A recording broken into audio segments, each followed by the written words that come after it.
Bonjour à tous, nous nous retrouvons aujourd'hui pour un nouveau tutoriel sur SAP et aujourd'hui nous allons voir comment éditer le PNL afin de pouvoir comparer les écritures réelles, budget et l'écart entre les deux. Donc pour consulter le PNL, la transaction sera le S underscore ALR underscore 87 01 36 11. Donc un numéro assez long. La transaction pourra être retrouvée dans gestion comptable, contrôle de gestion, comptabilité analytique des centres, système d'information, état de la comptabilité analytique des centres, comparaison pré-budget réel. Donc je me rends sur la transaction. Ici, je rentre mon périmètre analytique, donc dans mon cas Europe, pour l'exercice comptable 2020 de la période 1 à 12 pour janvier à décembre. Lorsque vous arriverez, il n'a rien de marqué. Donc dans mon cas, il va reprendre la hiérarchie des centres de coûts qui était le G30 que nous avons créé préalablement et la hiérarchie de la nature comptable également G30. Donc ici, cela dépendra de votre numéro de groupe. Lorsque différentes informations sont entrées, je me rends sur la petite icône avec une horloge et un tic vert, où j'appuie sur F8 pour exécuter. Ici, le PNL s'affiche comme ceci en deux parties, avec en première le chargement et en deuxième le déchargement.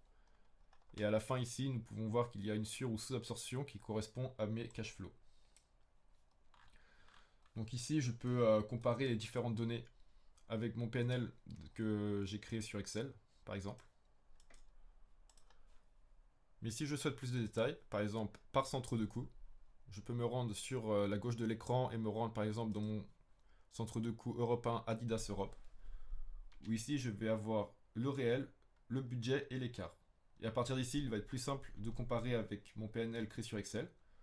Donc ici, je peux avoir par exemple des cash flows générés 662 892 et 552 853, que je retrouve bien ici, 662 89 552 85, puisque sur ce PNL nous sommes en millions d'euros, avec un écart de 110,04 que je retrouve ici, à l'arrondi.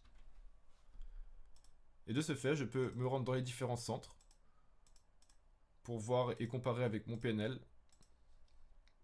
Et en me rendant sur celui tout en haut, je tombe sur le PNL global, donc il regroupe tous les centres. Et également, il peut également être intéressant de se rendre sur les centres auxiliaires pour voir les différentes charges qui ont contribué à leur chargement